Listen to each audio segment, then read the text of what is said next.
Nos encontramos en el Museo de Arte de Armenia del Quindío Maqui, un ejercicio cultural ubicado en la bodega antigua de café de la estación del ferrocarril de Armenia. Esta bodega es muy importante para el museo porque ella, al ser resignificada, recibió más de 400 obras que el museo tiene de su propiedad para ser exhibidas en ella y recibe periódicamente las obras de artistas que vienen a exponer. En este momento el museo está exponiendo 2 obras que hacen parte del proyecto sobre políticas culturales del paisaje cultural cafetero. Como ustedes ven en los pendones, la una se llama Arte sin Fronteras en el paisaje cultural cafetero y son invitados artistas de 4 departamentos que hacen parte del mapa del paisaje. Frente a otro proyecto que hace parte de ese proyecto global que se llama Artistas de Armenia expresan el paisaje cultural cafetero.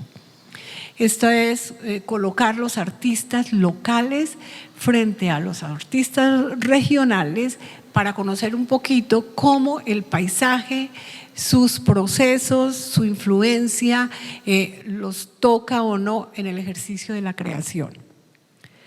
El museo, al estar en la bodega de café, es el sitio ideal para trabajar estos proyectos, pero además es el sitio ideal para exhibir obras de arte, porque les voy a contar una historia bien interesante, y es que la humedad y la temperatura para sostener el café es la misma humedad y la misma temperatura para sostener el papel. Por lo tanto, nosotros tenemos aquí hace 10 años obras de papel que no han sufrido absolutamente nada, no tienen ni siquiera hongo, ¿sí? Que sucede mucho en muchas de las casas nuestras. Cuando yo saco mis obras, encuentro que mis obras de papel, sin contar con las obras de óleo, etcétera, etcétera, han sufrido hongo. Pues aquí en los 10 años, absolutamente nada. Es decir, que la resignificación de este espacio es para museo, ya que Armenia no tiene un museo, salvo el Museo Quimbaya, que cumple una función muy importante. Las personas que tenemos hoy invitadas para esta charla son, primero que todo, los aprendices de desarrollo de medios gráficos visuales de escena, para quienes pido un aplauso.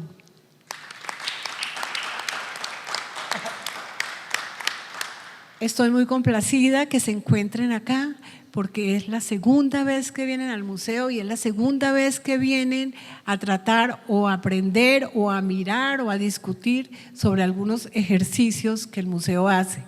Hace un año largo tal vez estuvimos mirando tecnologías muy antiguas que tenemos que hacen parte del museo y que fueron muy enriquecedoras para ustedes.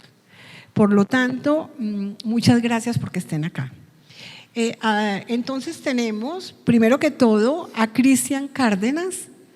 Cristian es el líder de contenidos digitales del Centro de Comercio y Turismo Regional del SENA. Es decir, Cristian es quien dirige, alienta y construye toda la formación de estos muchachos que tenemos acá, que son el futuro de Armenia, que son el futuro del Quindío, son el futuro del país y que hoy van a aprender lo bueno y seguramente lo malo que el paisaje cultural cafetero nos ha generado, porque además al construir sus propios trabajos tienen que reflexionar sobre ellos. Gracias, Cristian, porque estés acá. Luego tenemos a María Eugenia Beltrán, amiga, presidenta de la Academia de Historia del Quindío. María Eugenia nos ha ayudado mucho con este proceso, ella nos da opiniones, nos da criterios. Gracias, María Eugenia. Creo que no te tengo que presentar. Luego a Francisco. Yo a Francisco lo conocí en el Consejo de Patrimonio de Cultura del Departamento del Quindío. y empecé a investigar quién era Francisco, y es un hombre muy valioso, es un hombre que saca unas crónicas muy importantes de las cosas que pasan en la ciudad, que pasan en el departamento, y esperamos pues que también cuente qué está pasando en el Museo Maquis. Porque Francisco, como dice William López, quien fue director del Museo Nacional, en los museos no es peligroso pensar. Entonces, eso es lo más importante. Como es los museos, no es peligroso pensar, en los museos hacemos esta reflexión. Y tengo a Amparo Puentes.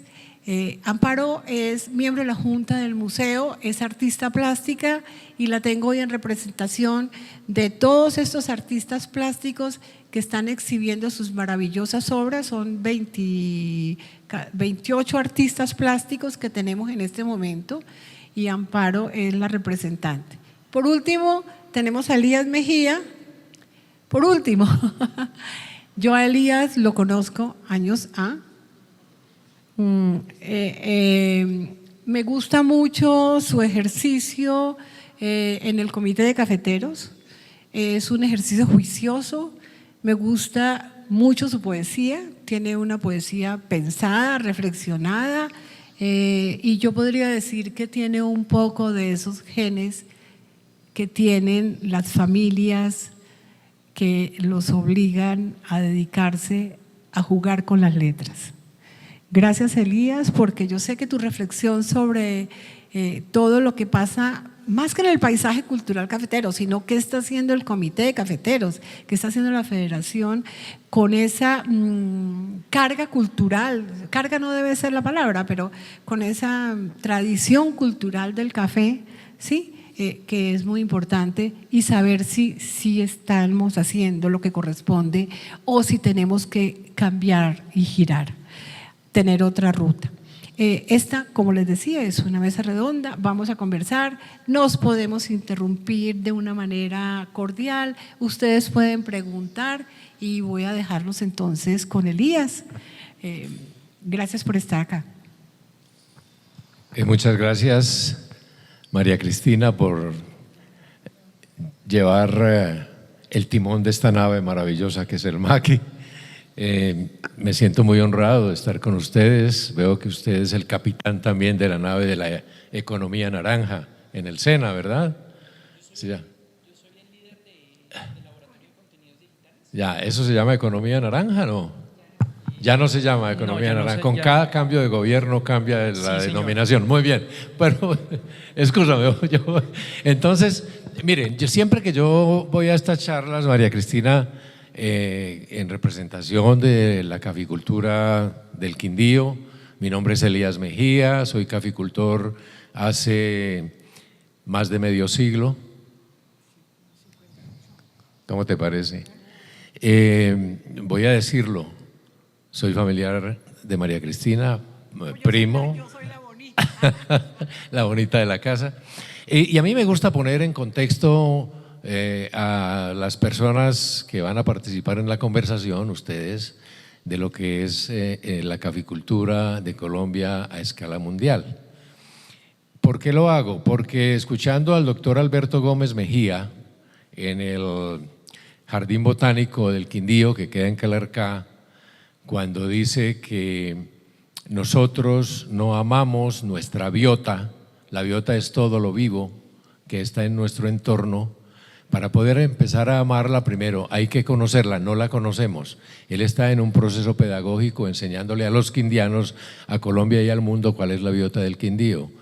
Para poder, primero el proceso es conocerla, enseguida amarla y después protegerla. No la protegemos porque no la conocemos y tampoco la amamos. Entonces, pienso que estamos apenas en un proceso de enamoramiento del paisaje cultural cafetero. No sabemos qué es eso porque no conocemos la importancia de la caficultura colombiana en el mundo. ¿Cuántos países producen café en el mundo? Datos de 2024. 70 países. 70 países producen café en el planeta Tierra. Pero miren ustedes lo curioso. El año pasado se produjeron 177 millones de sacos de 60 kilos. Si hacen una multiplicación, eso da, hay que agregarle una cantidad de ceros inmensa. Pero se consumieron 180 millones de sacos de 60 kilos en el mundo. En el mundo se consumen a diario más o menos 2.500 millones de tazas de café. 2.500 millones de tazas de café se consumen a diario en el mundo. ¿Cómo te parece?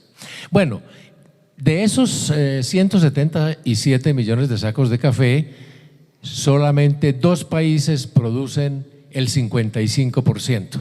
2 países. El uno es Brasil, que produce el 38%, y el otro es Vietnam, que produce el 17%. Pero en ese listado de 70 países, Colombia ocupa varios lugares de lujo. Uno, es el tercer productor de café en cantidad, aunque no produce sino el 7%, el 17%, el 7%, pero ocupa el primer lugar en el mundo como café de primera calidad. Y además tiene otros atributos que lo hacen visible en el mundo, y es el paisaje cultural cafetero, que fue una declaratoria del año 2011, 25 de junio, y ese paisaje cultural cafetero está compuesto por 47 municipios de 4 departamentos: Caldas, Risaralda, Quindío y Norte del Valle. Casi nunca se menciona el Norte del Valle, pero el Norte del Valle en los años 60 tuvo uno de los municipios mayores productores de café del país, que es Sevilla. Y Sevilla tiene todavía una denominación que por aquí la tengo anotada y que no la encuentro y que más tardecito se las digo. Y en esa maravilla de tener un paisaje cultural cafetero no la tiene sino Colombia, el país que produce el 7% del café del mundo, pequeñito. Ningún otro de los 69 países tiene algo similar. Y en ese paisaje estamos insertos nosotros. Y tenemos además en ese paisaje cultural cafetero, tenemos el Parque del Café, por ejemplo, que el Quindío era uno antes del Parque del Café, digamos en asuntos turísticos, y es otro después del Parque del Café en asuntos turísticos. Todo el mundo quiere venir. Entonces estamos llenos de fortalezas. En fin, el corazón de la caficultura colombiana palpita en el eje cafetero. ¿Por qué? Porque en Caldas, por ejemplo, tenemos la Fundación Manuel Mejía Vallejo, que es la universidad de los cafeteros, que lo ha sido por tradición, que cuando la Federación Nacional de Cafeteros tenía mucha plata, permanecían 350 personas. Cuando digo permanecían, están todos los días comiendo, durmiendo y estudiando, siempre 350 personas de todo el país siendo educadas para la caficultura, desde el liderazgo hasta la siembra, hasta el manejo de las maquinarias. Ya no es así, ahora estamos ingresando también a la virtualidad, y seguramente con el SENA y con la doctora Alda Berardinelli, que es la directora de la fundación, nos pondremos en contacto con el SENA y podremos hacer grandes cosas. Bueno, cambio de tema. Me gusta el SENA, me gusta mucho. Estuve en la instalación de la primera piedra de la Escuela de Calidades del Café. Allá eché un discurso a nombre del Comité de Cafeteros. El SENA colabora con la Federación Nacional de Cafeteros, con el Comité Departamental de Cafeteros del Quindío, capacitando de diferentes maneras a nuestros caficultores. Un aporte institucional maravilloso. Hace 15 días estuve en la graduación de 30 caficultores de los diferentes municipios del departamento que estaban estudiando inglés, capacitados por el SENA.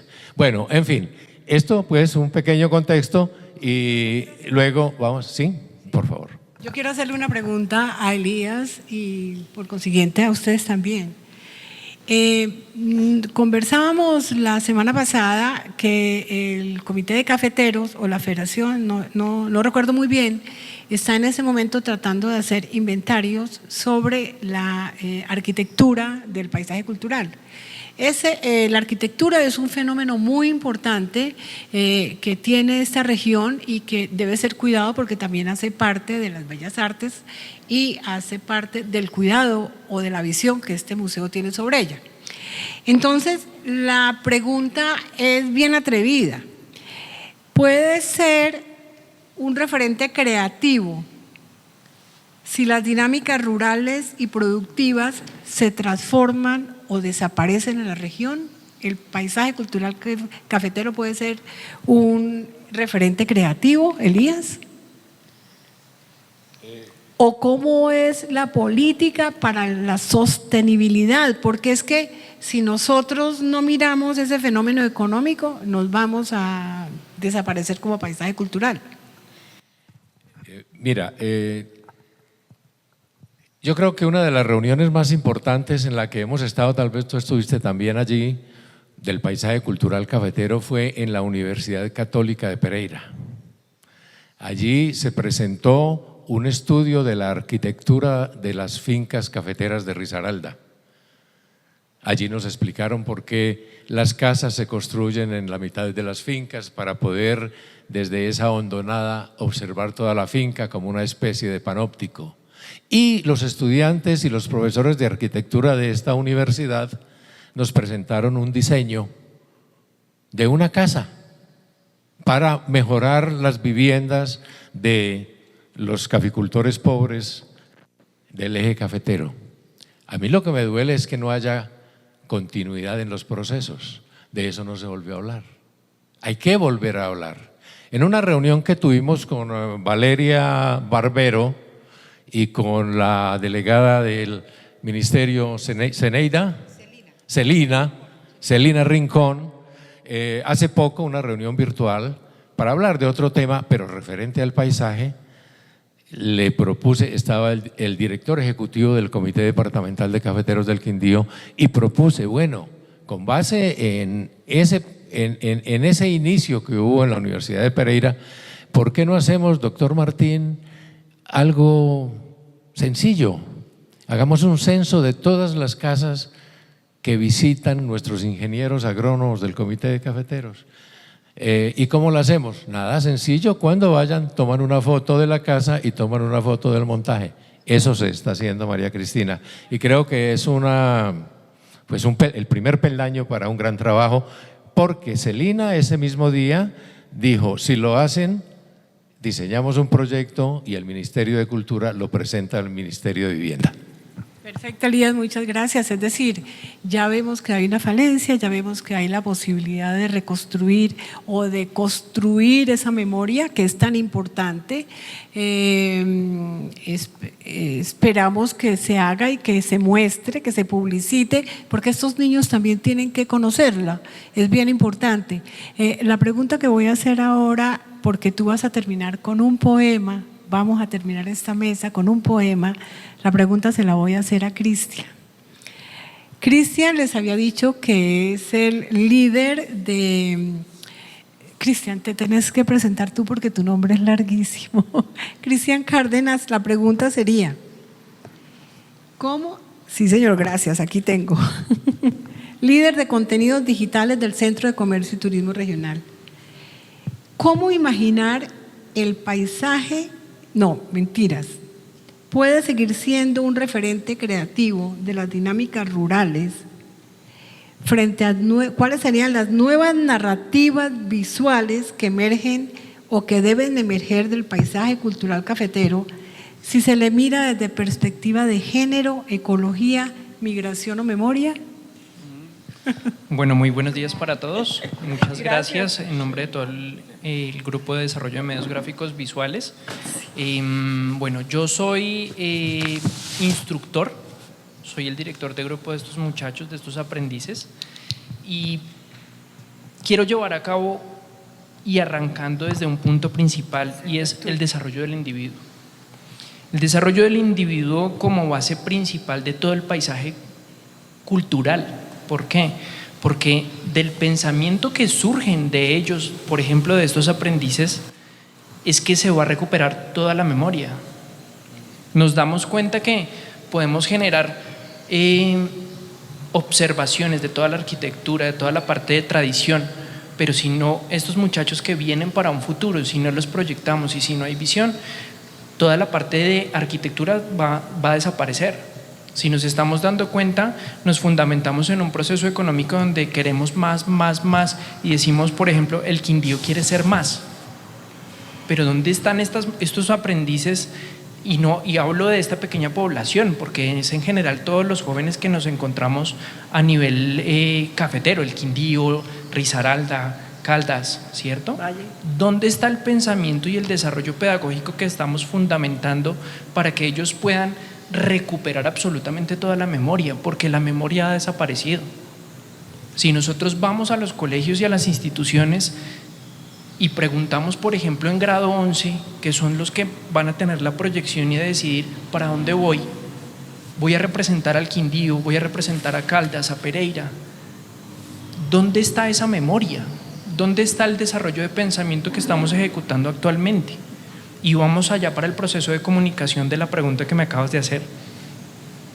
Si yo fundamento en ellos el proceso de memoria y tradición, lo recupero, creo unas bases de valores de todo lo que nuestros ancestros han desarrollado, voy a generar nuevos procesos de comunicación.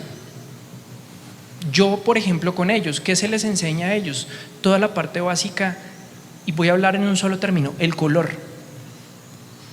El color es fundamental en el desarrollo de la comunicación, del proceso de entendimiento, del proceso de experiencias que se puedan tener a través del arte, de las piezas gráficas, de la publicidad, del audiovisual. Es fundamental. Si yo le enseño a él cómo usar el lenguaje, cómo recuperar la comunicación, el uso de las letras, miren el avance tan importante que yo voy a tener no solamente en el mercado, por ejemplo, de formación, porque nosotros en el SENA formamos personas para el trabajo, ¿cierto? Pero miren el proceso que yo voy más allá, y no solamente yo como instructor, porque yo estoy con un grupo de instructores, el coordinador, ¿cierto?, que hace parte del Centro de Comercio y Turismo de la Regional del Quindío, el subdirector, que es el encargado de todo este proceso y líder, pero estamos recuperando procesos y memorias. No sé si ustedes, y les pregunto, a través de la experiencia que tienen ustedes, ¿cuál es la visión que tienen del SENA? Hablábamos, por ejemplo, ahorita, y el SENA era la contextualización de decir hace muchos años, el SENA forma secretarias. Y mucha gente lo sigue pensando. ¿Por qué no cambiar la forma de pensar, de construir y aportar desde diferentes áreas? Y decir, yo por ejemplo formo a estos aprendices de desarrollo de medios gráficos visuales, que en una universidad técnicamente cambia el concepto empírico y dice, es un diseñador gráfico. Lo importante que es formar desde el individuo para generar otros aspectos. ¿Quién es el actor principal? El individuo, el personaje, el ser humano. En este caso, señora. Exactamente. Entonces, miren todo lo que desarrollamos desde un pensamiento de transferir el conocimiento adecuadamente para llegar a recuperar algo tan importante como es el paisaje cultural cafetero. Creo que con eso… Muchas gracias, Cristian. Muchas gracias, Cristian. La dinámica de esta mesa redonda es que luego de que se graba, se edita y posteriormente se saca un documento de lo que se dijo allí y se les entrega a ustedes. Entonces, gracias, Cristian, nos queda muy claro. Vamos a hablar con María Eugenia. Es que yo le iba a dejar de última. Bueno, hagamos con María Eugenia. Sí, yo sé que la puedo dejar de última. El paisaje cultural cafetero es más que un territorio declarado Patrimonio Mundial. Es una construcción simbólica, estética y política en permanente transformación. Esto representa un gran campo de interrogación. Gracias. Yo, contrario de lo que el líder del SENA piensa, yo sí conozco otro SENA. El de las secretarias y la parte administrativa quedó hace como 50 años. Formo parte del SENA en la Mesa Nacional de Patrimonio, que está en Popayán, y coayudo con ellos a la generación de nueva formación, dependiendo de las necesidades. Hacemos validación de normas y generamos solicitudes de nuevas formaciones para poder tener. Por ejemplo, ahora en este momento se está validando el de tema de museos, que tiene que ver con embalaje, empaque. Esa es una norma del SENA que está siendo validada. Pero igual, yo soy arquitecta con maestría en desarrollo regional y con especialización en restauración. El territorio, y la pregunta que nos habían mandado, el arte en el territorio. El territorio para mí es la base, es la tela sobre la que cosemos, construimos y generamos la vida. Lo que pasa es que se compartimenta dependiendo de la, voy a decir aquí groseramente, de la miopía del sujeto. Cuando un sujeto no tiene mente amplia, pues el territorio es como ajeno. No, ¿cuál territorio? La finca. ¿Cuál paisaje? Las montañas. O sea, no hay un entendimiento básico, elemental de lo que significa habitar un territorio.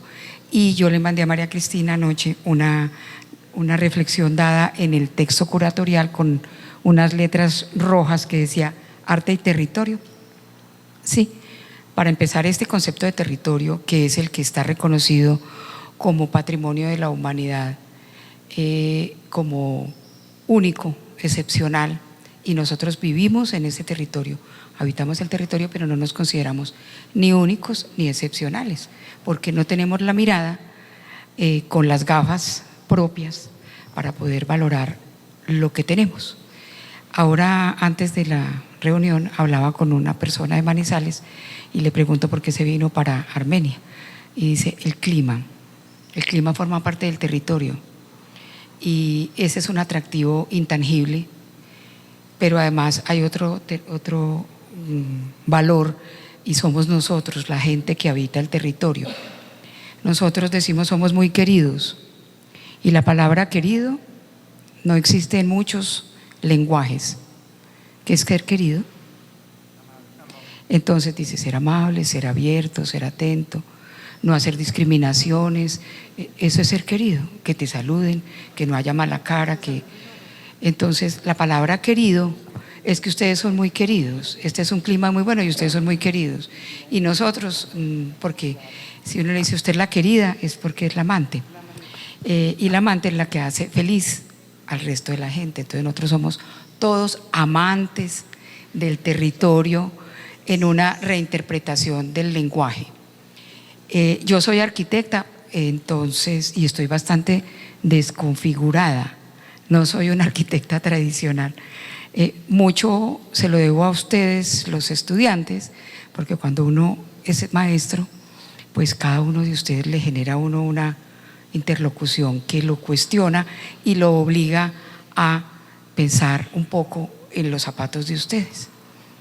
Le decía yo a Cristian que la semana entrante tengo una invitación al Museo Quimbaya y voy a hablar de justamente lo que significa la comunicación visual del color, de los materiales, de la arquitectura no estructural, es decir, todo lo que la película Encanto le vendió al universo de lo hermoso que es este paisaje colombiano, porque la casita de la película tiene una puerta de cada lugar de Colombia, no es de aquí nomás. Hay una puerta de Cartagena, hay una puerta de Monpós, hay una ventana de Salamina, hay un techo de Salento, tiene una mezcla completa que nos hace que nos sintamos identificados.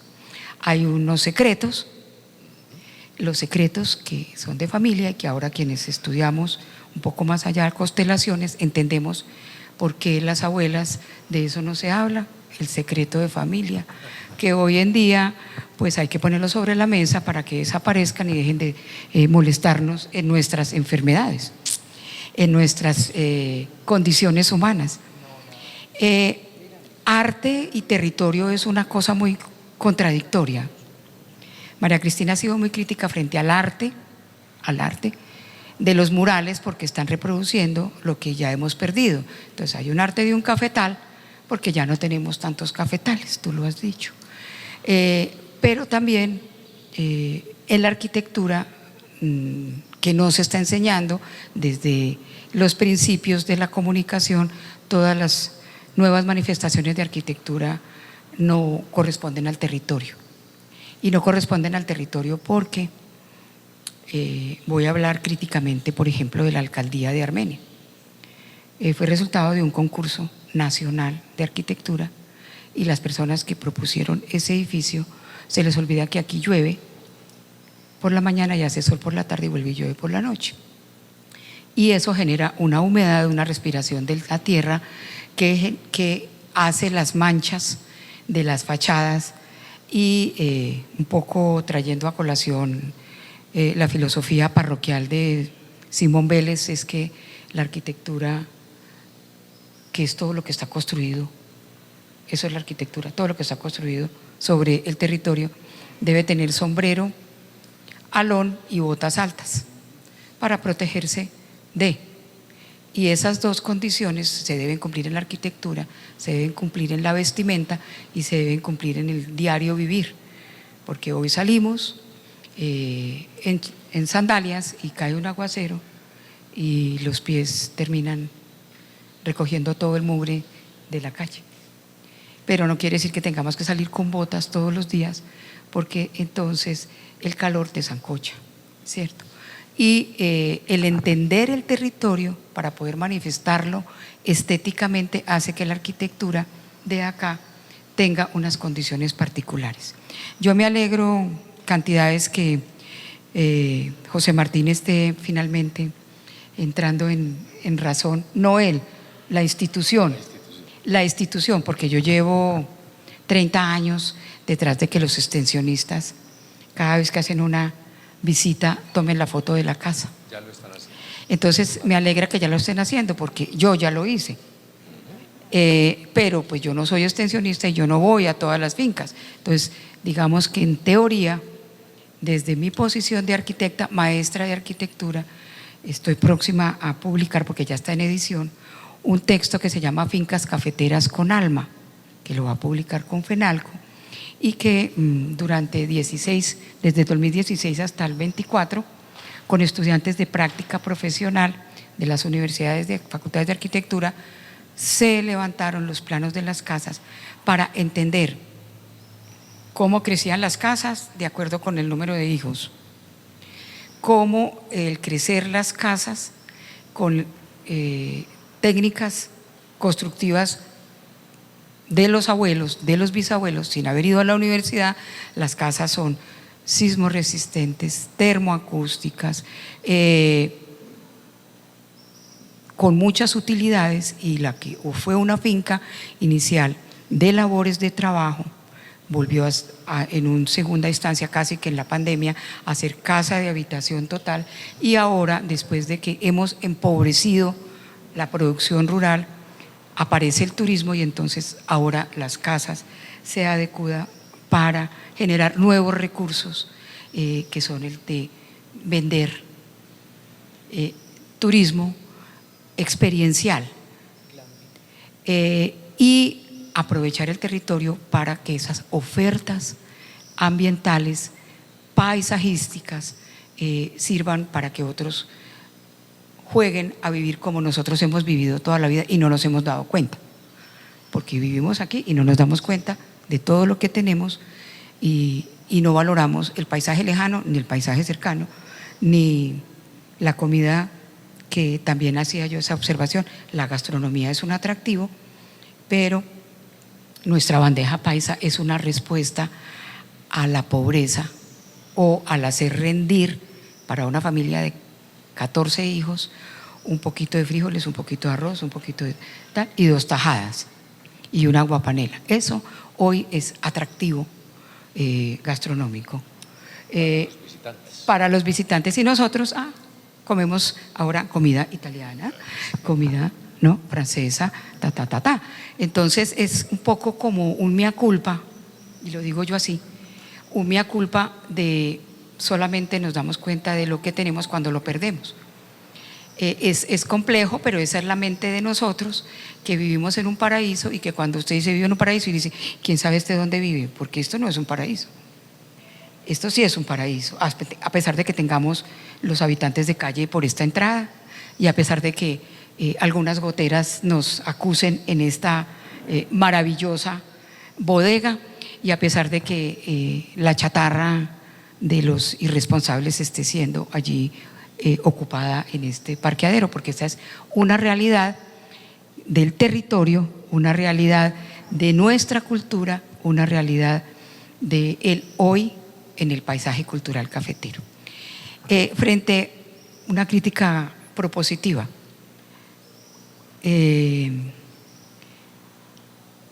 hace 15 días estuve en Pamplona en una reunión de patrimonio, reunión nacional de patrimonio. Para Colombia el paisaje cultural cafetero no existe, no existe, ni al ministerio le importa, ni a nadie. Después estuve en Bogotá en el Consejo Nacional de Patrimonio, y yo sigo cada vez que voy como una gotera y digo, ¿alguien aquí piensa en el paisaje cultural cafetero? Es más, en Bogotá nadie sabe qué es paisaje cultural cafetero. Luego estuve en Pereira la semana pasada en una reunión regional, primera reunión regional del paisaje cultural cafetero, vigías. Hoy no traje el chaleco, vengo con camiseta de presidenta de la Academia de Historia, pero soy vigía del patrimonio porque lo llevo puesto, con chaleco o sin chaleco. Y entonces, esta ya tiene varias puestas. Entonces, uno se pregunta, 2011 nos reconocen, seguimos habitando el territorio, seguimos haciendo nuestros desarrollos de comunicación audiovisual, seguimos tomando las fotos, y esperamos que después de este conversatorio ustedes cambien de gafas y entiendan que lo que hay que mirar se debe mirar con otros ojos, no con los ojos de la comodidad que no reconoce el territorio, ¿sí? Y que no es conmigo y que eso es de allá, ustedes los declararon. No, quien habita el territorio somos nosotros, o sea, todos los OES, todos los OES y nosotros. María Eugenia, creo que Cristian quiere decir algo y Elías también. Claro, pero ya voy a terminar para cerrar. Y entonces en Pereira, ¿qué pasó? Primera vez que Caldas, Quindío, Risaralda, y no el Valle, sino el Tolima, estuvimos ahí reunidos. ¿Por qué el Tolima? Porque es que les interesaba, entre comillas, a la RAP, Región Administrativa de Planificación del Eje Cafetero, saber qué piensa el territorio con relación al paisaje cultural. Entonces estuvo el director de la RAP. Eso es muy importante porque él tiene plata, él maneja regalías, ¿sí? Y si al director de la RAP le llama la atención las manifestaciones culturales, cualquiera que sea la expresión cultural, pues es importante que él conozca, y que aparentemente la semana entrante, el 13, en Pereira, va a haber una reunión en la oficina de cafeteros de Pereira con el ministerio para mirar el plan de manejo del paisaje cultural, que no se ha podido desarrollar porque el plan de manejo no tiene plan de inversión. Entonces, si la RAP va a estar metida allí, pues va a haber recursos, ¿cierto? Y si seguimos avanzando en el tema y podemos conocer las nuevas realidades que los extensionistas nos van a plantear, y si el SENA sigue siendo el aliado estratégico que siempre lo ha sido, yo, para terminar, los quiero invitar el 14, tal vez, el 14 de la otra semana, que es el jueves, creo, viernes, a una conferencia que yo voy a dictar sobre unos trabajos que tienen que ver con la paleta de colores, los materiales, la composición visual, lo que está acá, y que lo hice con ustedes los niños de diseño gráfico, desarrollo gráfico, desarrollo medios gráficos y audiovisuales, eso tan largo, que termina siendo comunicadores visuales, topografía, obras civiles, de 2 periodos académicos del SENA con los que trabajamos toda la estética de la arquitectura de Pijao, de Génova y de Córdoba. Se está acabando el tiempo. Se acabó. Se acabó. Bueno, adelante. Bueno, ya la última. Quiero generar una pregunta. ¿Por qué las personas, los extranjeros y los turistas, sí perciben el paisaje cultural cafetero y nosotros no? ¿Cómo es la pregunta, disculpa? ¿Por qué los individuos extranjeros, las personas extranjeras, sí identifican directamente el paisaje cultural cafetero? Ellos inmediatamente dicen: yo quiero ir al Quindío, yo quiero ir a Risaralda, yo quiero ir a Caldas. ¿Por qué nosotros no lo vemos? Y ellos sí. Ellos sí dan la importancia que nosotros no lo hacemos. Mira, yo soy rolo. Yo salí precisamente por eso. Y a mí me preguntan: ¿y usted por qué salió de Bogotá? Yo, Armenia para mí lo es todo. Mi papá salió a Armenia, son el paisaje, la calidad de vida, desde cómo te atiende una persona, cómo te habla, cómo te saluda, la comida, son muchos aspectos que yo me siento bien, me siento identificado. Y uno dice: uy, es que el rolo es grosero, uy, es que el rolo me mira mal, es que el rolo es antipático, ¿sí? Pero no todos somos así. Pero mire que es de pensamiento. Si yo transfiero correctamente un conocimiento y le digo al aprendiz: mira, la importancia de hacer tal cosa, ¿por qué nuevamente un extranjero lo identifica y nosotros no? Es que el plan no es de invertir 1 billón de pesos, por ejemplo. Los planes son sencillos. Es un plan de transferencia de conocimiento donde yo le estoy diciendo a alguien: mire, desde afuera nos están viendo así.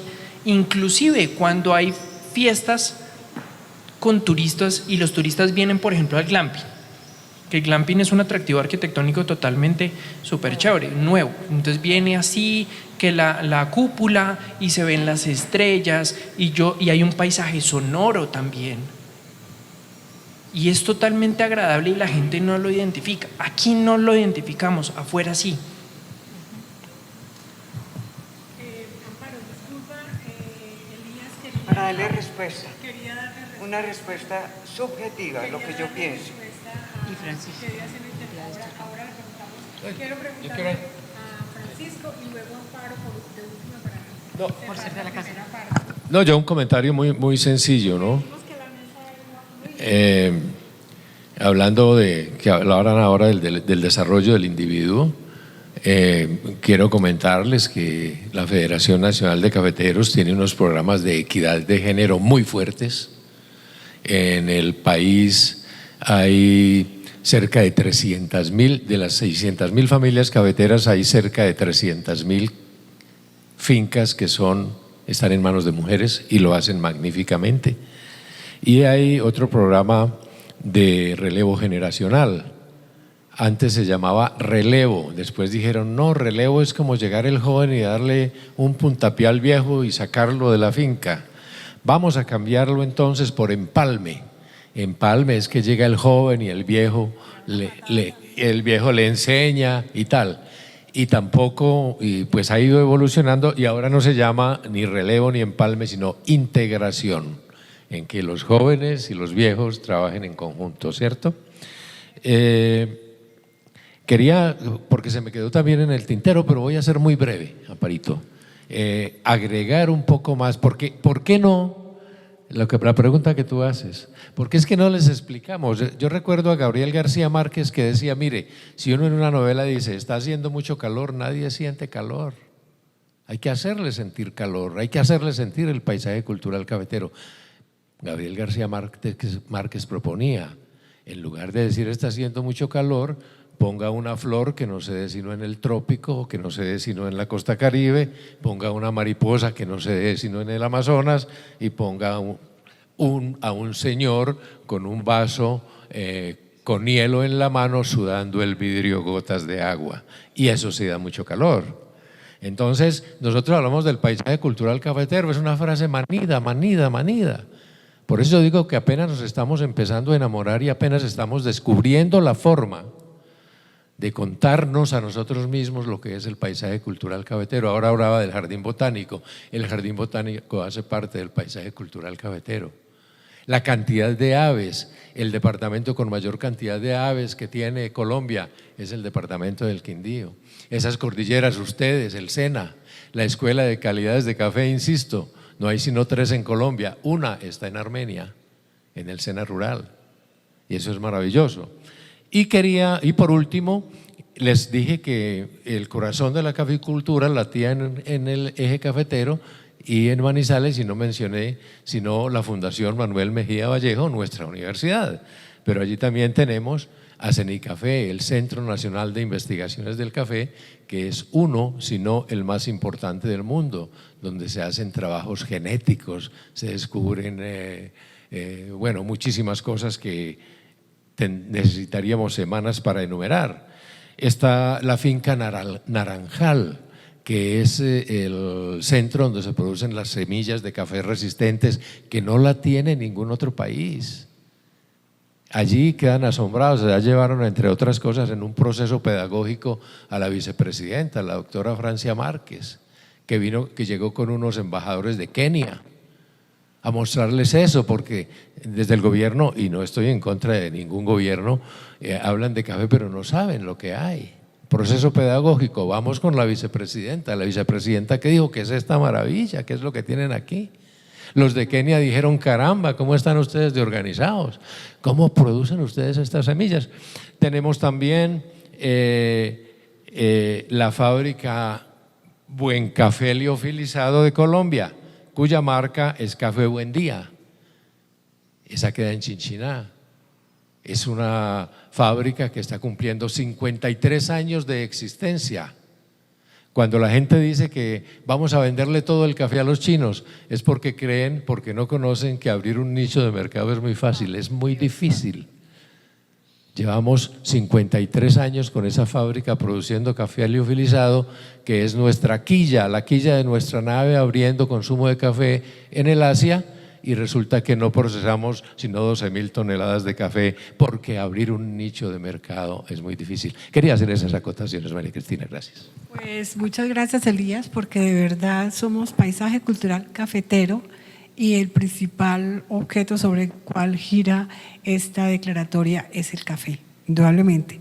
Yo, antes de darte la palabra a ti, Amparo, quiero, porque eres de la casa, como eres de la casa, te dejo de última y quiero hacerle una pregunta a Francisco Cifuentes. Francisco, como había dicho, va al Consejo de Patrimonio del Departamento del Quindío. Es un hombre que allí se ha mostrado como un ser con mucho conocimiento, un ser muy sabio. Por lo tanto, le voy a hacer la siguiente pregunta. ¿El PCC puede ayudar a repensar el concepto de patrimonio, desplazándolo de la conservación, que es lo que se habla hoy en día, hacia la reinterpretación y la participación comunitaria? Totalmente. Pero bueno, muy buenos días a las personas que están participando física y virtualmente.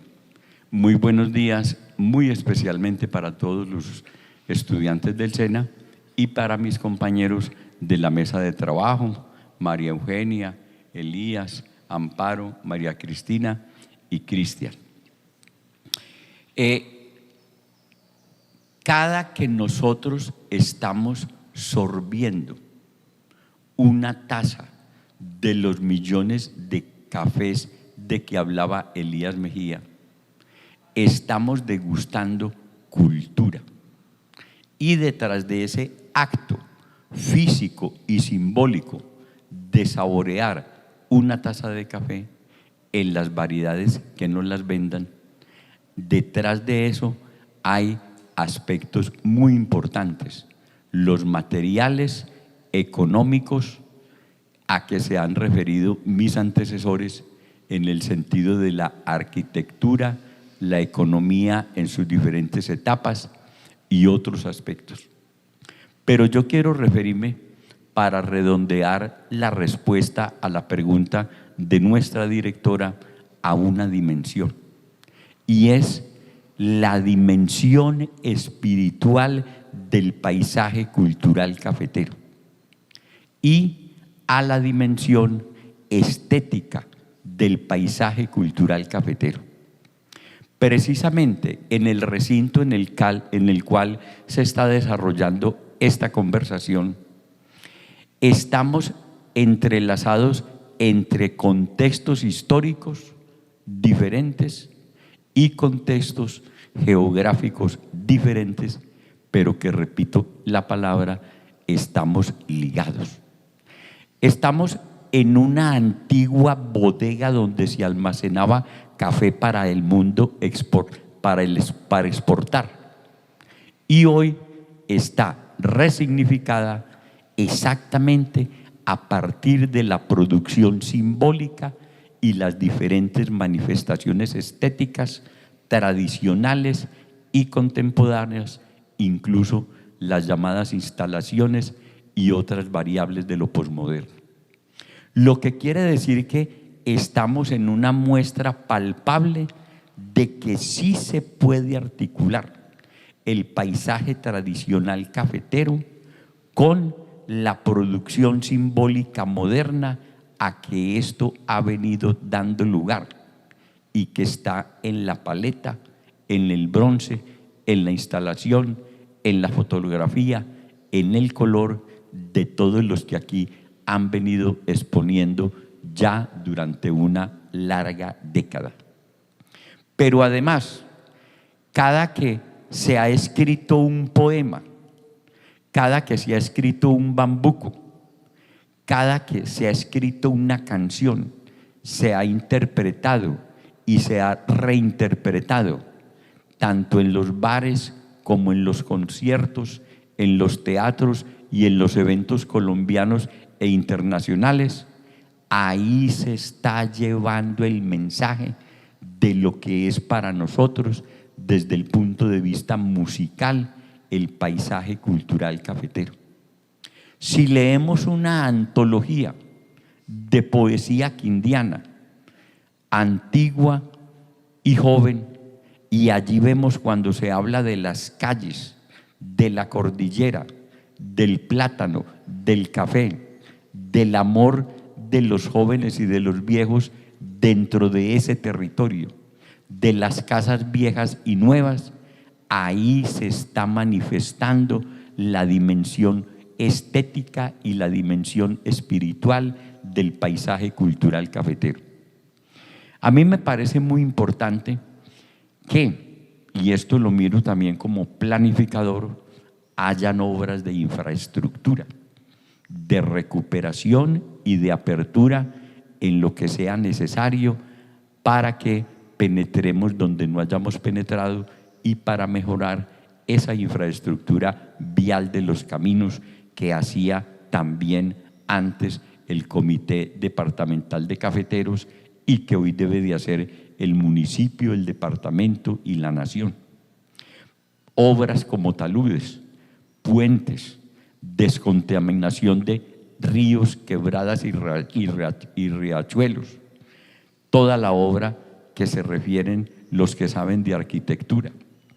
También todo lo necesario en materia de medidas económicas para preservar, auspiciar y patrocinar la producción económica cafetera. La labor del tejido social frente a ese componente tan importante que es la familia cafetera.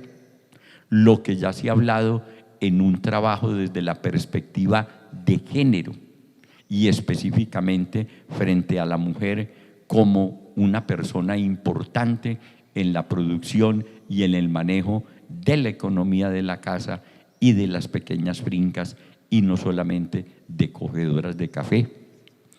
Es decir, las obras económicas, las obras físicas y de infraestructura y las obras sociales son demasiado importantes y hay que dejárselas al ministerio, a la gobernación, a la alcaldía, a los gremios, a las juntas de acción comunal y a las familias que están metidas exactamente en la brega diaria para preservar el paisaje cultural cafetero. Pero las personas que estamos en el mundo de la cultura, en el mundo del arte, de la poesía, de la música, de la filosofía, que queremos interpretar y reinterpretar el territorio y su gente, tenemos una labor muy importante. Hace poco me decía un amigo que le estaba vendiendo un apartamento a un profesor universitario de los Estados Unidos, que qué era lo que él venía a comprar allá por la avenida Centenario, y le dijo: yo vengo a comprar paisaje.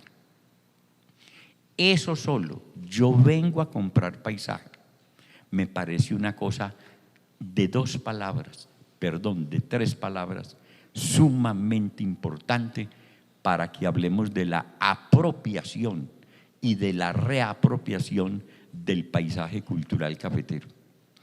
Alguna vez, hace 15 años, dicté una conferencia que la estoy reescribiendo y la titulé El paisaje de la zona cafetera. No se hablaba todavía del paisaje cultural cafetero. El paisaje de la zona cafetera en la obra de Álvaro Mutis. He vuelto a mirar eso y estoy mucho más convencido de que ese poeta de nivel internacional y muchos de nivel local, regional y nacional, cuando me hablan de los torrenciales aguaceros, cuando me hablan de Cocora, de Coello, cuando describen el plátano, los cafetales, las flores, cuando hablan de hacer el amor entre los cafetales, cuando hablan de la violencia, cuando hablan del miedo y de la felicidad que es vivir y jugar entre una finca cafetera, estamos hablando de tiempo atrás y de algo que podemos reinterpretar y que lo vendemos los que amamos las palabras, los que amamos las figuras, la pintura y la música. Entonces, con eso quiero decir que la labor de preservar el paisaje cultural cafetero, de volverlo, de hacerlo sentir más. Cuando la gente se baja en un bus o miles de buses ya a visitar Panaca y a visitar el Parque del Café y otra serie de chalets, vienen asombrados y a acabarse de asombrar por el gusto, por el deleite que les produce un territorio, un paisaje y una comunidad.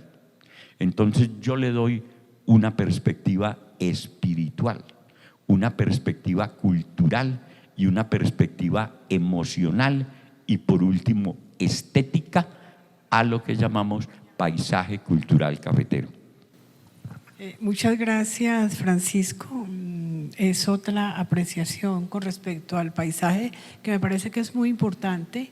Esa es una discusión que permanentemente se tiene con los artistas plásticos. Y entonces aquí voy a expresarle a Amparo más que pregunta, es como una apreciación que hemos discutido mucho acá. Pensar el arte desde el paisaje cultural cafetero significa reconocer que el paisaje no es un decorado. Por lo tanto, es una discusión sobre lo que es la artesanía del paisaje, sino que el paisaje cultural cafetero es un sujeto cultural que dialoga con la memoria, la identidad y la contemporaneidad. Tú que fuiste la curadora de esta exposición, tú sentiste lo que era ser el paisaje sujeto cultural. Explícanos, por favor. Buenos días. Pocas veces nos sentimos también dirigiéndonos a un público que pensamos nosotros vienen detrás de nosotros. ¿A qué vinieron ustedes hoy? A recoger las expresiones de nosotros para más adelante ponerlas en práctica. Muchas gracias. Muchas gracias a los compañeros de mesa. Estoy muy emocionada porque a pesar de ser quindiana, me mueve el paisaje cultural cafetero desde tempranos años y porque además estamos en el Museo de Arte de Armenia y el Quindío, espacio de reflexión, espacio de libre expresión. Tú en todas partes podemos hablar, pero aquí en este sitio podemos hablar de todo. Ya me olvidé de la pregunta que me hizo la directora del museo. Pero es que la verdad es que a mí, por eso soy artista plástica. Tú al estar montando, haciendo la curaduría, sobre todo la museografía que le hiciste a estas dos exposiciones, encontramos que estos objetos no son un decorado, sino mira la lucha que existió, que tuvimos para que cada obra dialogara con la otra. Estuvimos montando esta exposición más de 19 días y aunque ustedes no lo crean, no es poner una puntilla, es hacer todo un análisis para que cada una de las obras dialogue con la otra y nos muestre una idea, un contenido, una estética, ¿sí? Entonces, ¿qué tanta importancia le das a esta exposición como un gran sujeto cultural dentro del paisaje cultural cafetero? Listo. Lo decía María Cristina, fui la museóloga de las dos exposiciones que hemos logrado traer al museo: Artistas de Armenia expresan el paisaje cultural cafetero y Arte sin Fronteras en el paisaje cultural cafetero. Pero yo no he venido a hablar de emociones, ni he venido a hablar del paisaje cultural cafetero colombiano, sino que quiero que ustedes se formen un concepto de lo que es una obra expresando el paisaje cultural cafetero colombiano. Como ustedes ya han tenido tiempo y oportunidad de recorrer el museo, aquí nos encontramos una obra de Mayo Mejía que se llama Tabula Rasa. Y quiero que ustedes también se emocionen como yo me emocioné en la antigua mesa redonda cuando él dio la explicación del concepto que tuvo para crear dicha obra. Dice: mi sentimiento de pertenencia está arraigado en mis raíces familiares.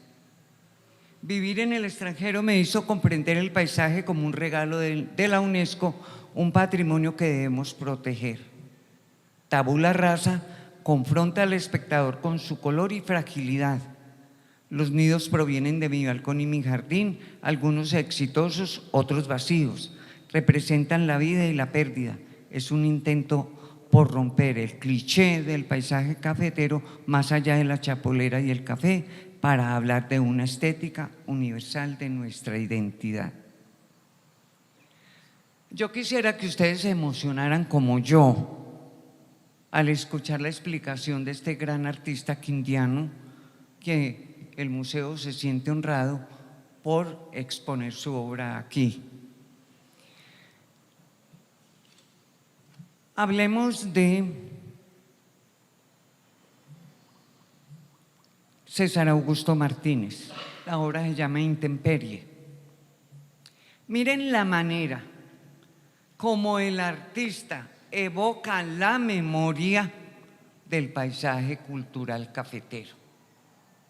en donde expresó él esa memoria, en unas tejas que recogió de los desechos de aquí, de la bodega del frente, y ahí insertó diferentes momentos del paisaje cultural cafetero.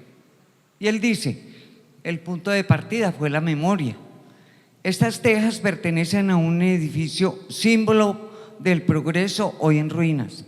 Las intervine con figuras en cemento, material que representa el riesgo del falso progreso, para hablar de las amenazas que enfrenta el paisaje cultural cafetero, el relevo generacional, la crisis económica del café, el riesgo hídrico y la pérdida arquitectónica. Entonces, ¿qué quiso decir el artista en su obra? Quiso mostrar la memoria, lo que no debemos perder. Y ustedes son los encargados de cuidarla, de protegerla y de que ella permanezca. La misma labor que estamos haciendo aquí en el museo, guardando memoria, recogiendo memoria. El tiempo no me alcanzaría para las diversas respuestas que los artistas manifestaron en la pasada mesa redonda, pero hay una obra muy de nosotros, que nos recuerda a nuestra niñez, y es la obra de Mónica Restrepo. No tiene título y está allí a todo mi frente. Nosotros nos emocionamos desde niños, y perdónenme que hable de emoción, por eso soy artista. Al recordar cuando nuestras abuelas nos llevaban a la misa del domingo y nos encontrábamos el carrito de las solteritas, la abuelita que nos decía: si se maneja bien en la iglesia, si no se me orina en los calzones, la premio con una solterita. Díganme si nosotros no nos emocionamos con eso. Y guardamos en nuestra memoria el sabor, el color de esa solterita. Yo quisiera, muchachos, que ustedes hubieran tenido esa oportunidad en la vida de disfrutar esas cosas pequeñas que nos hacen grandes seres humanos. Yo me voy a tomar la palabra porque me parece que… Disculpa, María Eugenia, creo que ya hemos girado y hemos conversado con cada uno de ustedes. Yo quiero que cada uno diga todo eso que tiene retenido y que lo quiere expresar. Sigue tú, por favor. Gracias, no, simplemente esa emotiva exposición de Amparo me hace compartir lo que tengo acá, y es una palabra que ella dice de sentimiento, ¿no? Entonces yo digo que, y pienso, y por eso yo no soy artista, yo soy arquitecta, y entonces saco cantidades de obra, mido materiales y hago posible que esta bodega no se vaya a desaparecer. Entonces me dicen la gotera, hay que tal cosa. Pero cuando yo digo, nosotros hoy somos el alma de esta bodega. Y cuando nosotros salimos de aquí quedan unos fantasmas. Yo amo los fantasmas, porque si no tuviéramos fantasmas, de alguna manera quedaría deshabitada la tierra. Y bueno, hay varias dimensiones. Hoy estamos acá en la dimensión desconocida que nos tiene a todos acá en cuerpo presente. Pero vaya usted a saber que cada una de estas obras, cuando nosotros nos vamos y ustedes cierran, aquí se vuelve esto una orgía fantástica de expresiones estéticas, que ahí están quieticas, porque como la película esa de Una noche en el museo, cuando uno cierra y apaga la luz, aparecen otras cosas. Y me parece que eso lo debemos aprender a percibir, ¿cierto? Cuando uno educa el ojo, ustedes que son comunicadores gráficos, cuando uno educa el ojo, uno ve hermosura en cosas que para otras personas no lo son. Y cuando uno tiene desarrollada la habilidad de comunicación visual, entonces hace que los otros vean lo que no quieren ver. Ese es el éxito de ustedes, chicos, que son comunicadores, ¿cierto? Entonces ese es el reto para ustedes. Hoy están viendo obras tangibles, la agresividad de ese león comiéndose ese otro cuadrúpedo, pero están viendo el sabor de las solteritas, que son una invitación al pasado. Los divorciaditos. Bueno, entonces no, yo quiero hacer un homenaje a las universidades del Quindío, la importancia de las universidades. La Universidad del Quindío con su facultad de Bellas Artes, donde enseñan música, donde enseñan pintura y de comunicaciones y de literatura. Y empezamos con una universidad, la Universidad del Quindío, no hace mucho, hace alrededor de medio siglo. 65 años alrededor. Bueno, y ahora hay 7 universidades. ¿7? El Quindío, el Eje Cafetero, las universidades que hay en Manizales, las que hay en Pereira, la Universidad del Valle que viene hasta Caicedonia, es un emporio pedagógico el Eje Cafetero. Pero lo que me parece bello es que haya esa facultad de Bellas Artes aquí y que la haya también en Manizales, muy importante en Manizales, y creo que en Risaralda también existe una facultad de Bellas Artes. Y hay un profesor de música, una vez fui a un concierto de rock clásico, qué cosa más emocionante, se me pusieron los pelos de punta, ver a este muchacho cantando con esa voz del rock pesado que casi ni se oye, que son los instrumentos, pero él se veía tan bello con su pelo largo y con esa intensidad que cantaba. Había sido educado en Bellas Artes para mostrar en cualquier parte del mundo. Y ahora que hablas mientras hablaba recordaba a Omar Rayo. Omar Rayo, por favor, si no les molesta, apunten Omar Rayo, con Y de yuca, Omar Rayo, búsquenlo. El arte de Omar Rayo dejó un museo en una ciudad cerca de aquí, en el norte del valle, que se llama Roldanillo, que vale la pena visitarla. Omar Rayo, ¿lo conoces? Bueno, Omar Rayo hacía arte óptico en muchos de sus cuadros, hacía unos dobleces maravillosos que solamente los hacía él. Y poco antes de morir, su esposa Águeda Pizarro, que es una poetisa transilvanesa de la tierra de Drácula, transilvanesa, y es profesora de literatura femenina en Nueva York, le dijo: Omar, yo ya sé de dónde viene tu arte óptico.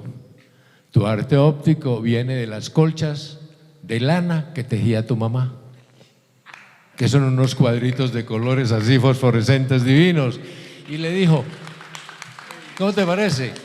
¿Cómo les parece? Y le dijo: te sugiero, Omar, que hagas una exposición, que enmarques esas colchas y hagas una exposición en el Museo Rayo. Y una de las últimas exposiciones del Museo Rayo fue esa, las colchas que tejía la mamá y las colchas de retazos enmarcadas que se veían divinas y que a mí casi me ponen a llorar porque mi abuela y mi madre también las hacían. Muchas gracias, Cristina. Gracias a ti. Francisco, gracias Elías, de verdad, María Eugenia, Cristian, Amparo, por todas esas emociones que genera esta mesa redonda que yo nunca imaginé que íbamos a construir tanta emoción y tanto pensamiento. Pero he tenido aquí a Francisco que me dice que los chicos pregunten, que los chicos pregunten. Tenemos a Jorge y a Marcela, que también los invitamos a que pregunten. Queremos que los chicos pregunten. Te cedo la palabra a ti, Francisco, y entonces haz que ellos pregunten. Claro, no, bien puedan. Miguel. Pues yo no tengo una pregunta como tal, pero sí quiero como la importancia de abarcar esos temas del paisaje cultural cafetero y hablar sobre la contextualización del entorno en el que vivimos, porque como ustedes decían, algunos le escuché, que de pronto los jóvenes y la nación no entendía el contexto y la importancia del paisaje cultural cafetero en estas regiones, que por la historia ha sido súper importante, como el Valle del Cauca. El Valle del Cauca me parece un departamento que tiene una historia inimaginable alrededor de los años y de los siglos, que lleva desde la independencia. Entonces me parece importantísimo esa contextualización y llevar ese mensaje como a todas las comunidades, ¿cierto? Como el paisaje cultural cafetero es importante, también tenemos muchas regiones que tienen diferentes, ¿cómo les digo yo? Culturas, ¿cierto? Que como esto es una cultura cafetera. Y por ejemplo, viendo la obra acá, Solteritas, Casada y Crema, es maravillosa, es importantísima, y que yo creo que son esas cosas que alrededor de los años se están perdiendo, pero que nosotros, por medio de esta hermosa carrera que es la comunicación, ¿cierto?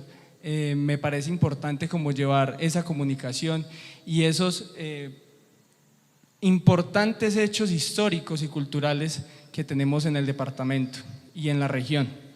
Entonces ese es como mi apreciación hacia ustedes, y que me parece súper importante que nos hagan este tipo de eventos, que nos motiva a que nosotros como comunicadores, y algunos acá en algún momento van a ser comunicadores sociales, en mi persona lo puedo decir así, desde mi proyecto de vida me parece que la comunicación social es lo mejor y es la oportunidad para darle a entender al mundo y al país la importancia de nuestra cultura cafetera y nuestra cultura colombiana.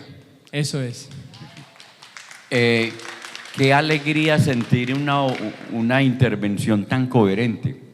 Vea, jóvenes, un poema, una obra de arte, un disco y un negocio sobre el café que no tenga comunicadores hoy día para que venda, reproduzca y haga la mediación, estamos en solitario. ¿Quién más tiene la palabra? Una pregunta, un apunte, lo que quieran, cómo les pareció la charla, etcétera. Una crítica, ¿por qué no hablaron de esto, de aquello? Profe, ¿tú también quieres hablar algo? Sí. Jorge. Es que el paisaje cultural cafetero nos junta mucho, así uno lo vea muy cliché y no sea un arma como tan fácil de ver. Digamos, yo como publicista me he movido en el campo del diseño, el mercadeo, la publicidad, he sido docente he estudiado el color, ya estoy haciendo una investigación que se llama, es el color pero es indisciplinar. Yo empecé en la academia haciendo una investigación totalmente disciplinar y ya me fui al otro extremo, que es ver el color como un caleidoscopio de información. Lo primero es que nosotros hace como 15 años le hicimos el cambio nada menos que a la Fundación Manuel Mejía. Qué bueno. Y tuvimos la locura de democratizar el logo y vendérselo primero al cliente interno, que son todos los empleados. Qué problema para cambiar un grano de café, que era la marca que condensaba toda una estructura académica, para que ellos entendieran que ya el grano de café no era importante, o que seguía siendo más importante, pero que un grano de café se siembra en montañas. Entonces realmente el logo era un paisaje. Y el logo, cuando usted lo ve desde la semiótica o desde la estética o desde el gusto, ve que tuvo una evolución enorme y que es más moderno, que cumple unos fines nuevos.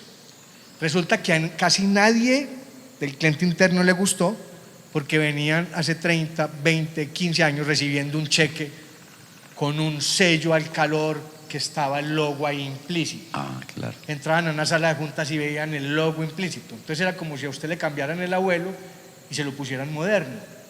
Y lo que no saben las estructuras es que los logos también van muriendo. Hay dos cambios de cambios de logos, unos que llaman lifting, cuando yo veo que hay una morfología muy importante que debe seguir existiendo, y otro cuando lo llamamos radical, cuando esa morfología no cumple el fin y yo cambio el logo, colores, iconografía y todo. Esa es como la primer, pues. Segundo, cuando enseñé mercadeo, me resultaba un alumno que era el más vago y siempre quedaba a hablar conmigo. De pronto porque piensan que los diseñadores, los publicistas somos muy vagos. Imagínate que estudiaba mercadeo y tocaba percusión. Profe, ¿qué hacemos? ¿Qué hacemos? ¿Qué hacemos? ¿Qué hacemos? Pues ese grupo nosotros lo lanzamos, nos pagó Universal La Plata, hoy se llama Tinto. Además el nombre no viene de nosotros, además es un nombre como viejo, ¿no? Ustedes no toman tinto ya.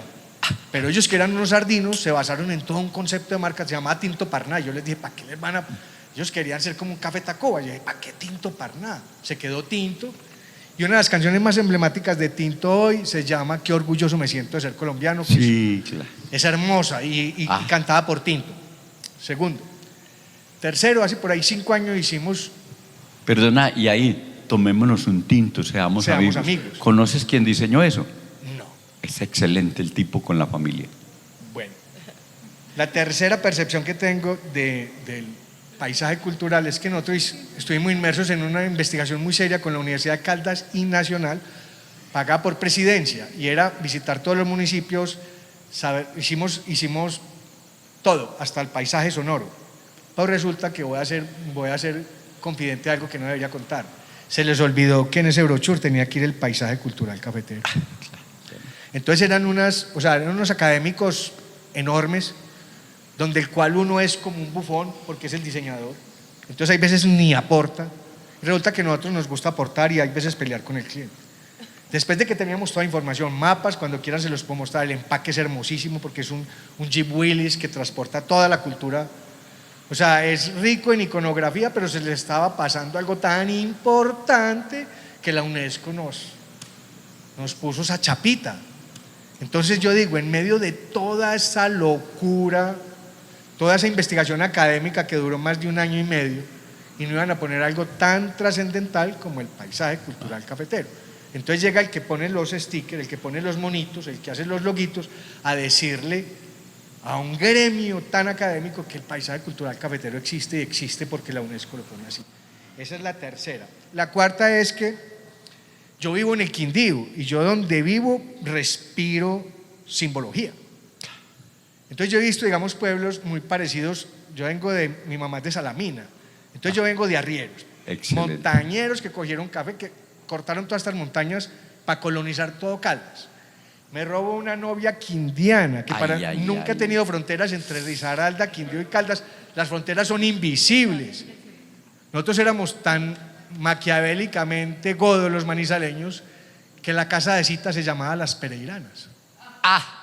O sea, el puteadero de mayor rating, para hablar aquí clarito, se llamaba Las Pereiranas. Entonces es como un racismo cultural enorme cuando nosotros nos encontramos en la universidad y yo me llené de amigas cuyabras, de amigas pereiranas, amigos caleños, amigos de Cartago. Los de Cartago hablan como manizaleños. Usted, un cartagüeño, no le siente acento bayuno. No. Usted se va para allí, para donde hablábamos en el valle, que es Sevilla, Sevilla, y hablan casi caldense y son cafeteros. Usted se va para Circasia y es como estar en un pueblito de Caldas frío, como ir a San Félix. Y cuando yo llego ahora a Circasia le cambiaron la paleta de color y la volvieron un karaoke. Y se volvió tropical. Y yo ya no sé si estoy en Cartagenita, ¿cierto? Si estoy en Getsemaní o si estoy en Circasia, un pueblo que tiene 12 grados, o en Circasia, Finlandia, todos estos pueblos que son de tierra fría, cuando uno llegaba, porque nosotros los visitamos cuando el turismo se hacía en Armenia y no los pueblos. Pero también tenía su falla, cuando yo venía y no se había derrumbado, y fuera de eso existía como un ícono, se llamaba chalet. Nosotros en Caldas no tenemos chalets, y es la posada alemana. Entonces peleábamos y vimos una arquitectura que es postiza y que no era de nosotros. Cuando empezamos a trabajar con turismo también tuvimos la oportunidad de alquilar fincas y de comprarle a unas alumnas mías un proyecto de fincas turísticas, y me metí a todas las reuniones. Entonces el buró turístico, resulta que ya leímos el agroturismo como tecnoturismo. porque las fincas que eran agrícolas y que eran bonitas les estaban metiendo piedra, cemento, jacuzzi y fiestas de tecno DJ, todos los fines de semana. Entonces, no, pero no le pusimos tecno por el sonido, sino bueno, tecno por la tecnología que agredía esa finca. Y nosotros venimos, digamos, de simbologías como la guadua. Yo estoy impresionado cómo los barrios de Armenia tienen biombos de guadua. Biombos de guadua que pasan de un lado al otro. Y cuando ustedes eran sardis, digamos, yo en la época mía, yo quería ahorrar. Ustedes ahora sacan Neki, yo sacaba una alcancía que tenía que ser de guadua. Si yo me iba para las fiestas patronales de mi colegio, me tenía que montar a una guadua, que era el premio alto, una guadua engrasada de aceite, RAN. Si tenía una finca cafetera, que era de mis abuelos o de mis padres, tenía que ver una alcantarilla que venía con guadua. Y si iba a ir a jugar fútbol, la cancha era de guadua. Los juguetes eran de guadua, la artesanía de guadua. Entonces la guadua es un patrimonio que siempre nos ha enriquecido y que no lo vemos desde la importancia que se merece. Esos son como 4 o 5 tópicos que quería tocar. Excelente intervención. Solamente recojo esto para todos nosotros. Estamos necesariamente en un diálogo, cultura paisa, cultura cafetera, cultura de la guadua, cultura del maíz y muchos aspectos de culturas posmodernas. Solamente quería señalar eso porque ahí se entrelazan muchas visiones. Muy amable. Yo ahí tengo para comentar algo. Cuando la gente de Bogotá, perdón, usted ya es quindiano, la gente de Bogotá no conoce el territorio, no ha venido ni siquiera a pasar vacaciones. Entonces allá en el Ministerio de Vivienda dice casas de interés cultural. Eso es lo más, perdónenme la expresión, lo más fuera de contexto en el universo. No necesitamos casas de interés cultural, necesitamos respetar la arquitectura que ha durado 140 años, respetar. Y cuando yo digo respetar, Finlandia, Salento, Pijao, Calarcá, no es volver a hacer casas copiando las que no valoraron y tumbaron. Lo digo porque soy arquitecta restauradora y cuando la gente tumba una casa tradicional para hacer un chalet, porque hay que venderlo y la gente no quiere venir aquí, ni a la piscina, ni al jacuzzi, ni al nada de eso. Quiere venir a una finca tradicional, de arquitectura tradicional, que tenga corredores, que tenga unas chambranas, que tenga una cocina abierta, que venda silencio. O sea, si usted a las 4 de la mañana el gallo le despierta, eso es ruralidad. Si usted lo invita a que vamos a recoger los huevos de la gallina, las gallinas, y sueltan las gallinas a las 4 de la tarde, eso es parte de nuestra identidad.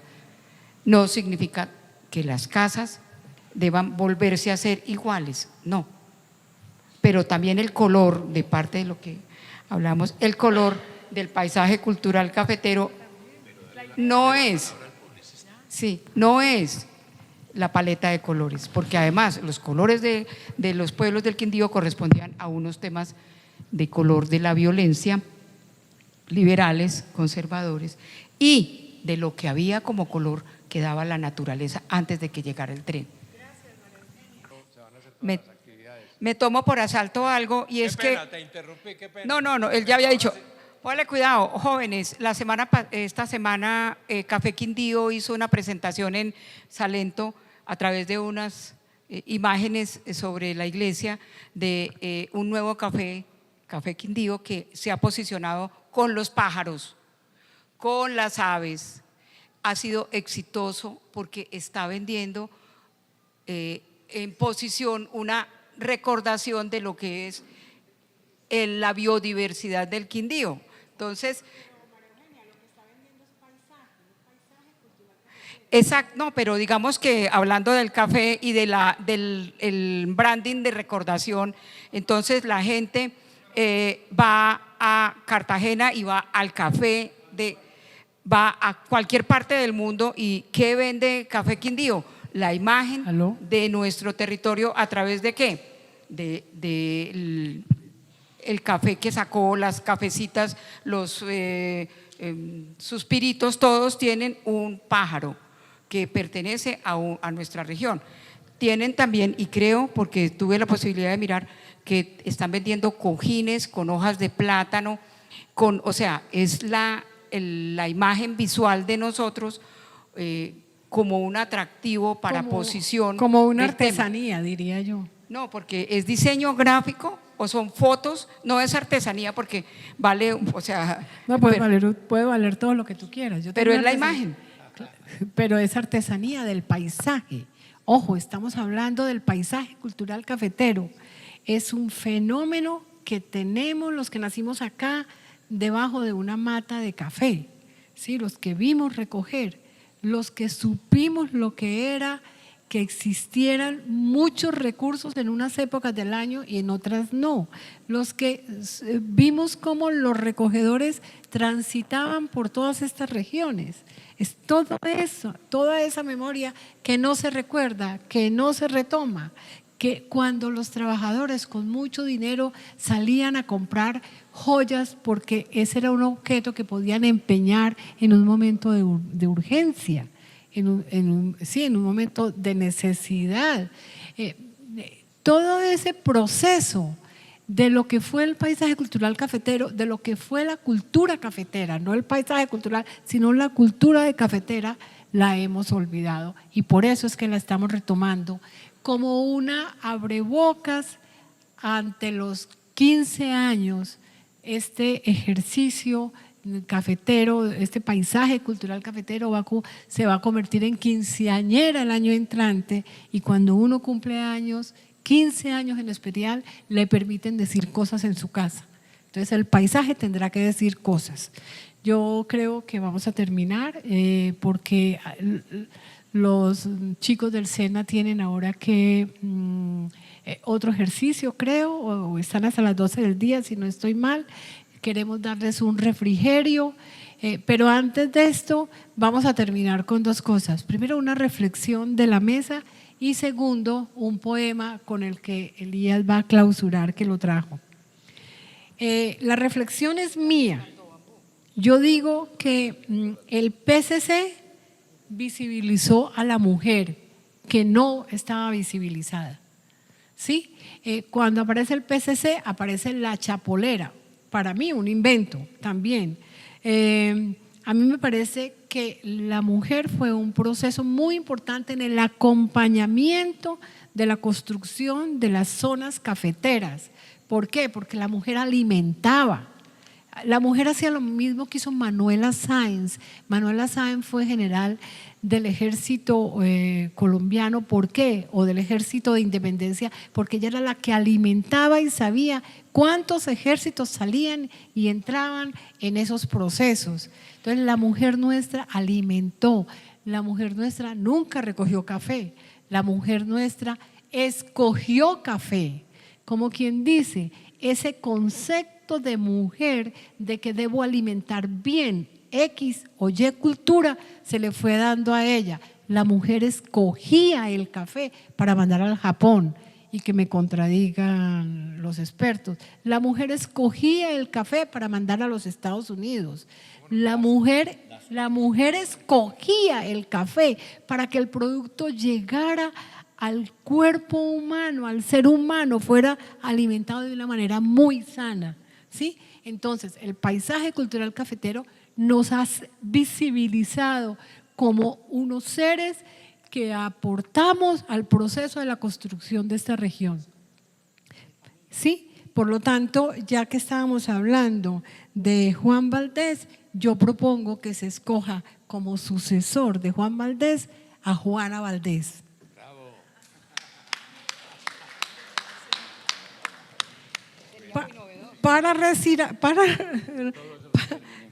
Para terminar, el resultado de esta mesa fue una invitación a escuchar y a tejer, a revisar lo que hemos hecho y a imaginar juntos los caminos por recorrer para que las políticas culturales sigan siendo una fuerza vital que sostenga, renueve y dé sentido al paisaje cultural cafetero como patrimonio de todos. Muchas gracias especialmente a la Secretaría de Cultura del Departamento del Quindío, con quienes hemos hecho esta maravillosa concertación y cerrando hoy el proyecto que fuimos ganadores en el año 2025. Igualmente a Corpocultura, quien también apoyó todo este proceso y estas exposiciones. Para terminar entonces, como dije, un poema. Yo antes quiero resaltar aquí en público la belleza del prendedor que tiene María Cristina aquí en su hombro izquierdo. Fíjense ahora cuando se vayan a despedir de ella. Bueno, también puedo no leer el poema, porque dura más o menos 4 minutos la lectura. Levanten la mano los que tengan 4 minutos de tiempo. ¿Lo leo? ¿Les da curiosidad? No. Bueno, sí, me molesta. Sí, porque es un poema de corte moderno donde hablo de las cosas. No, tranquila, sí está bien. No, sí está bien. Donde hablo de las cosas malas y las cosas buenas del café. Se llama Café y dice: decir café es desayunar en cualquier parte del mundo, con un croissant, con 4 minutos, con un pan, con un pomelo, con un jugo de naranja, con una judía norteamericana de ojos verdes, con una francesa en un bar de nombre italiano, en un avión, en un barco, en un bus pullman, en una playa, en una chabola, en el llano, en la casa, en el hotel. Decir café es, en esa época se fumaba cigarrillo, decir café es encender el otro cigarrillo, empezar el próximo párrafo, desterrar el último suspiro, calentar la madrugada, conducir sin parar 20 horas y pico. Es un ceño adusto que te piensa, es una visita en la cocina de los intelectuales. Un café frío calmó mi sed en la tarde soleada, un café caliente quemó mi lengua en el páramo. Lo último que bebí en Europa antes de partir para siempre fue un café. Cuando pedí un tinto en España, me trajeron un vino. Cuando pedí un perico en Bogotá, me trajeron un café con leche, un café olé, un cortado. Un café irlandés bebí en la calle Velázquez. Beben café frío en la montaña sus cultivadores. Beben café para despertar. Beben café en el Tajo. Beben café antes de acostarse. Tomé un tinto en el café atendido por las coperas. Tráeme un café bien cargado, tráeme un café bien clarito, tráeme un café en agua de panela, tráeme un café cocido con leña, tráeme un café moca, tráeme un café que no sea pasilla, tráeme un café liofilizado. Marchando un descafeinado, marchando un carajillo. Los catadores de café, los que beben el café sin azúcar, los que lo beben con sucaril, los que prefieren el té porque no les gusta el café. ¿Cómo está de aromado el café? La plaza entera respira el aroma del café. Los productores del café, los cogedores del café, los desyerbadores del café, los fumigadores del café, los arrumadores, los acarreadores, los camioneros, los inspectores, los ayudantes, los fieles, los compradores, los especuladores, los contrabandistas, los que pasan la palada, los que dejaron cardenillar el café, los que dejaron reposar el café, los que dejaron vinagrar el café, los que trajeron demasiado seco el café, los que creen que esto es muy fácil, los que creen que esto es muy difícil, los que han sido secuestrados, los que fueron envidiados y asesinados, los que son embaucados, los minifundistas tímidos, los atrevidos latifundistas, los aparceros, los contratistas, las familias numerosas, los anémicos, los desdentados, los desprotegidos, los que odian el café, los que solo saben cultivar café, los que mal cultivan el café, los que talan el árbol, los del glifosato, los que roban un camión cargado con café, los que viven en deuda, los del provecho burocrático, los carentes de escrúpulos, los que encuentran a los ladrones de café, los otros, los que no pondré en esta lista.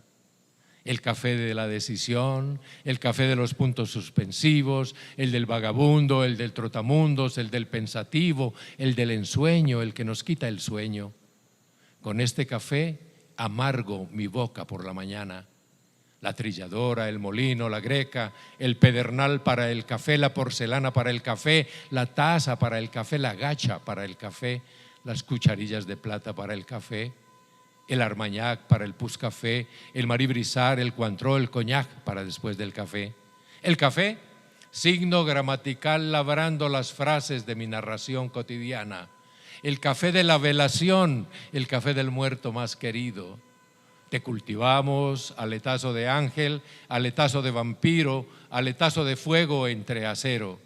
El café de la cafeína, el café del doping. Te cultivamos para no quedarnos dormidos.